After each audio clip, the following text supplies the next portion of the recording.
كل سنة وانتم طيبين. رمضان قرب، فاضل أيام بسيطة جدا ويجي الشهر الكريم عليكم إن شاء الله. كل سنة وانتم طيبين. وهنعمل مع بعض في الفيديو ده الهلال بالكوستر بتاعه. هنتعلم مع بعض حاجة مهمة جدا ومشكلة بتواجه كل الناس، إن ازاي الجبس ده ما بيتكسرش وازاي نقدر نطلعه من قالب صعب زي قالب الهلال اللي انتوا هتشوفوه معايا. ويا ترى الكتابة اللي على الكوستر دي كتابة ولا طباعة ولا فينيل ولا ايه بالظبط؟ هتعرفوا كل التفاصيل خلال الفيديو. اوعدكم ان الفيديو هيكون حلو وهيفيدكم ان شاء الله. معاكم تسبيح وتعالوا نبدأ ونشوف ايه الحاجات اللي احنا محتاجينها. طبعا اهم حاجة معانا وهو القالب دوت، والقالب ده يعني صراحة صعب شوية في تطليع الحاجة، فلو الخليط بتاعكم مش مظبوط بتاع الجبس 100% هيتكسر. فمهم جدا جدا تركزوا في الفيديو دوت وتشوفوا النسب وتشوفوا كل حاجة علشان تطلعوا الخليط مظبوط وما يتكسرش معاكم. وهو بيبقى جواه القطعة اللي جوه دي يا جماعة بتتركب كده عشان لما نيجي نصب ونيجي نطلعه هيبقى فيه فراغ. المكان دوت تحطوا فيه بقى شمعة، تحطوا فيه مصفى صغيرة ويبقى مبخرة، المتاح عندكم وتقدروا تعملوه. خلاص. طبعا ليه الجزئية دي؟ علشان يقف وبنصب عليه من فوق. اللي عايز يا جماعه يشتري نفس القالب دوت من موقع علي اكسبريس هحط لكم اللينك بتاعه تحت في الديسكريبشن بوكس عشان تقدروا توصلوا لنفس المتجر. انا عملت منه بالريزن وعملت لكم فيديو. اللي على الجنب اليمين دوت شايفين هو بالريزن وبيتحط عليه الشمعه على طول، انما التاني انا حاطه الشمعه جوه الريزن وقلت لكم في الفيديو انا عملتها ازاي علشان كانه عامل زي الفانوس. خلاص تمام كده.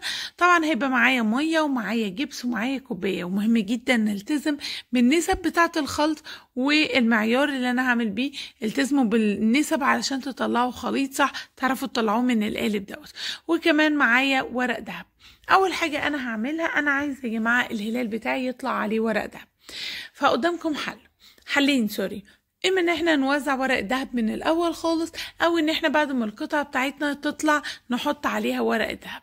اللي انا هعمله ان انا هعمل معاكم الطريقتين. هبدا معاكم بان انا اوزع ورق الدهب على القالب بتاعي، وكمان في الاخر هزود عليه ورق دهب وهتعرفوا انا هثبته ازاي او هعمله ازاي. اللي عايز يهتم بالتفاصيل كلها يبقى لازم تتابعوا الفيديو. شكل الفيديو بسيط وسهل وكل حاجه، بس مليان والله يا جماعه معلومات وحاجات هتفيدكم. ما تستهونوش بالموضوع، انا فيديوهاتي ما بتعديش كده والسلام، كلها بيبقى فيها حاجات اكيد في الاخر بتفيدكم. وطبعا لو الفيديو عجبكم وحسيتوا ان في مجهود، حسيتوا ان انتوا طلعتوا باي معلومه، يبقى استاهل منكم لايك. واللي طبعا ما اشتركش في القناه يشترك على طول في القناه، لان مليون في المية اكيد هيجيلكم فيديو هيعجبكم وهتستفادوا، فخساره تضيعوا الفرصه منكم. اللايك يا جماعه ببلاش، ما بتخسروش اي حاجه فيه. هي الفكره بس ان انا بكسب ان الفيديو يترفع والناس اكتر تشوفه، ودوت بيشجعني ان انا اكمل فيديوهات اكتر. زي ما انتوا شايفين انا وزعت الورق الذهب عليه ازاي من جوه على الهلال كله.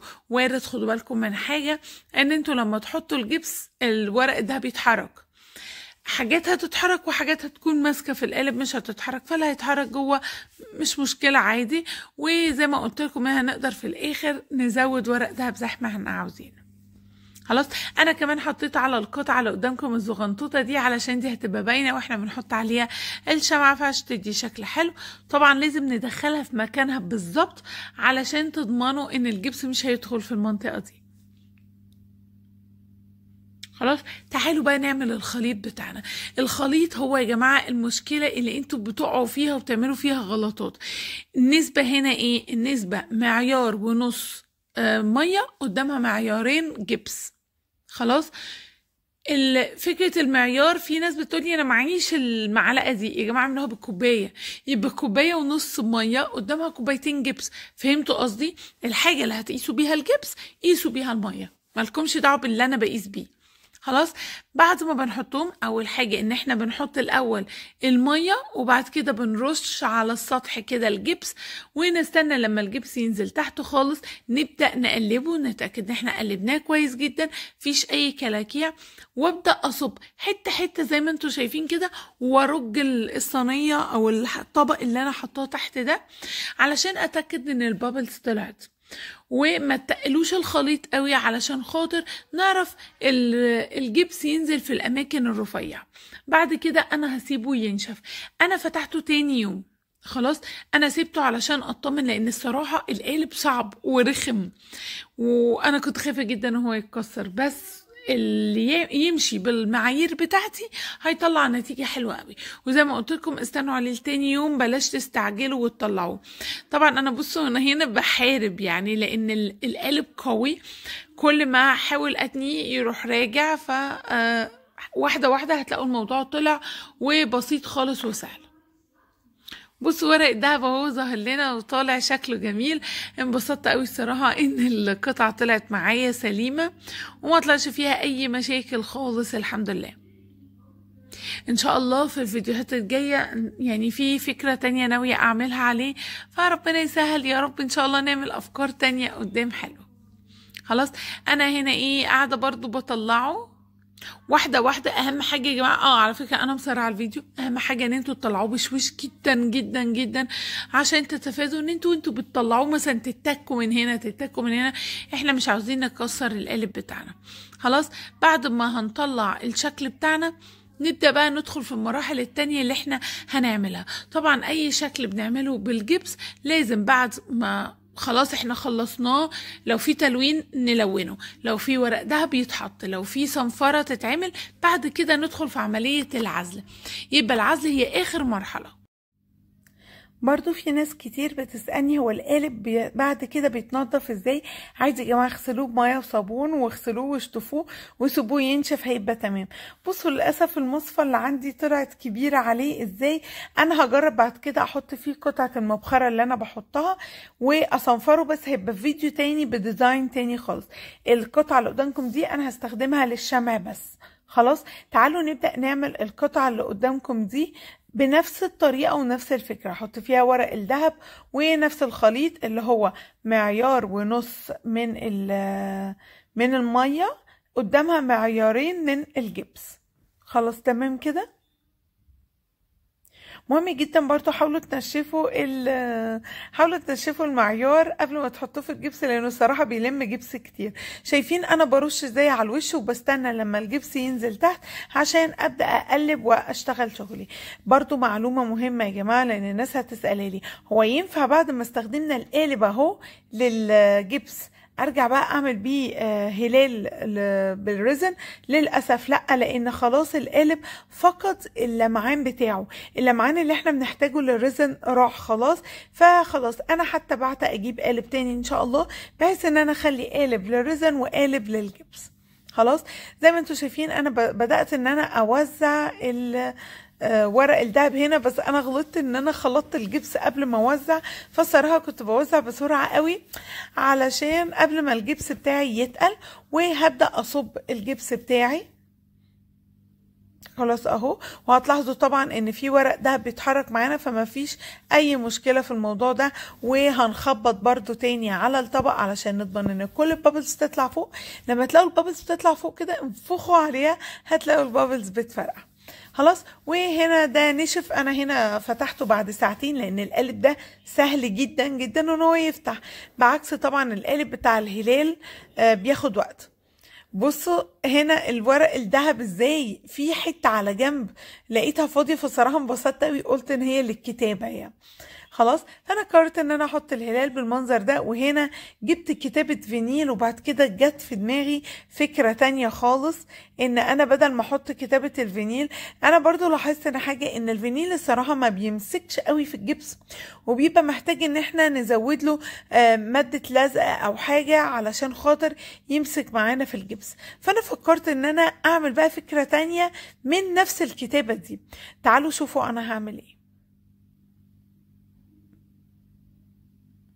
طبعا اللي ما عندوش يا جماعة كتابة الفينيل تقدروا بألوان الأكريليك بقى وتكتبوا الكلام اللي انتوا عاوزينه، وهتشوفوا انا هعمل هنا ايه. خلاص. انا بعد ما حطيتها لاحظت فكرة ان هي اللزق بتاعها مش قوي وان هي هتطلع معانا ومحتاجين نحط لها لزق، فقلت خلاص بقى ده موال. انا جبت العكس بتاعنا، يعني انا اللي بقص هنا على المكنة عندي في البيت على جهاز الكريكت ميكر، فجبت العكس المتفرغ منه كلمة رمضان، وقلت طب ما انا اعملها كأنها ستنسل وابدأ اطبع منها. وهجيب البوية الذهبي دي وابدأ املأ الفراغات. طبعا ممكن لو انتوا عندكم سفنجة زي اللي بصوا فيه سفنجة كده محطوطة فوق ممكن تعملوا بيها، بس انا الصراحة قلت اعمل بالفرشة علشان ابقى في الامان اكتر، ان لو في حتة مثلا من اللي هي الذهبي دي مش لازقة قوي، بدل ما الذهبي يعدي من تحتها ويبوظ لي الابيض، فقلت لا انا ابدا اعملها انا واحده واحده بفرشه رفيعه. الفكره بقى كلها ايه؟ ان انتوا تقدروا تتبعوا الطريقه دي، تستخدموا العكس بتاع الكلمه وتجيبوا ديزاينات من النت حلوه قوي ورسومات وكتابات، فمش محتاجين بقى تقعدوا تشوفوا الكتابه او تطبعوا الكتابه بكربون او تعملوا اي حاجه. وطبعا زي ما انتوا سمعتوا كده ان البديل للطريقه دي ان احنا نجيب رسمه من على اللابتوب او على الموبايل ونشفها بالورقة، ونجيب ورقة كربون ونروح حاطين الورقة وشفنها وخلاص ونكتب عليها. ففي اكتر من طريقة، كل واحد يتبع الطريقة الاريح له والمناسبة ليه واللي مش متعبة ليه. الصراحة انا حسيت ان الطريقة دي حلوة جدا، طلعت معايا شغل حلو. طبعا خدوا بالكم بقى ان مثلا الضاد مفروض يبقى فيه قطعة من الذهبي موجودة في النص، فهي طبعا القطعة مش موجودة، فانا وانا بكتب عاملة حسابي ان اللي فيها فتحات بسيب لها فتحات عشان ابقى مظبطة الشكل كويس. وبعد كده لما هشيل الستيكر دي نشيلها كمان بشويش قوي عشان ما يكونش ماسك فيها لون او حاجة فيفرش معانا ويبوظ الشغل اللي احنا عاملينه. وبعد ما هشيلها هديها تاتش كمان علشان اطمن انها حلوة.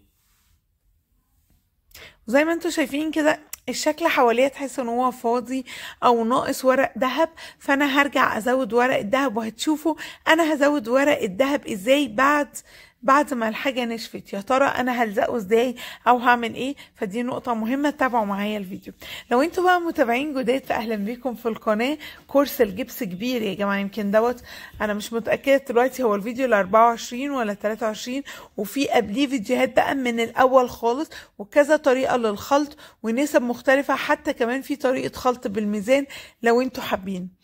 فمهم جدا ان انتوا تتفرجوا على كورس الجبس كامل، واكتبوا لي كمان في الكومنتات بتتابعوني منين بالظبط، ويا ترى عرفتوا عن القناه منين. ويا رب يكون الفيديو ده عجبكم ويشجعكم تنضموا لاسرتنا، تشتركوا في القناه، وكمان تنسوش تعملوا لي لايك وشجعوني عشان اقدر اعمل فيديوهات اكتر واكتر. للاسف الموبايل اترزع على الحته دي كسرها، هداريها انا دلوقتي بورق الدهب، بس هي اوريدي القطعه دي ليا. هنا انا كنت بصنفر، واحنا بنصنفر بايه؟ بانعم ورقه صنفره موجوده، ولو ما عندكمش يبقى بالسفنجه الصنفره دي تحفه يا جماعه، حلوه جدا.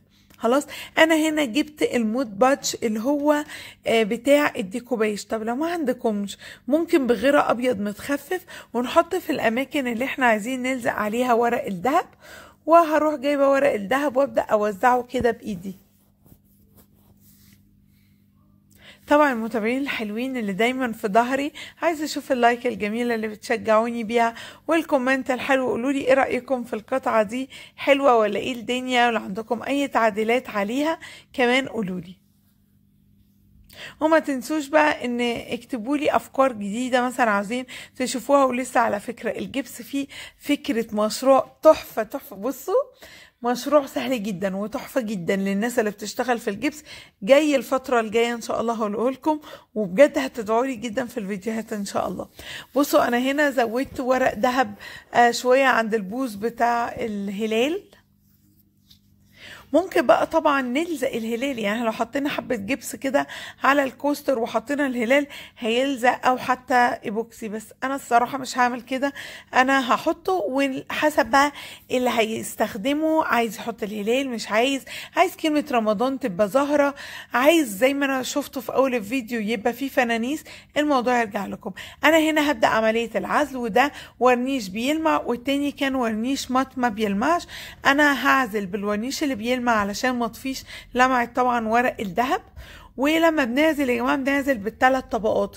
اول طبقه ممكن تلاقي ان الجبس شربها، تاني طبقه هتبقى افضل، تالت طبقه هتبقى افضل وافضل، وزي ما قلت لكم كده بنعزله بثلاث طبقات من الورنيش.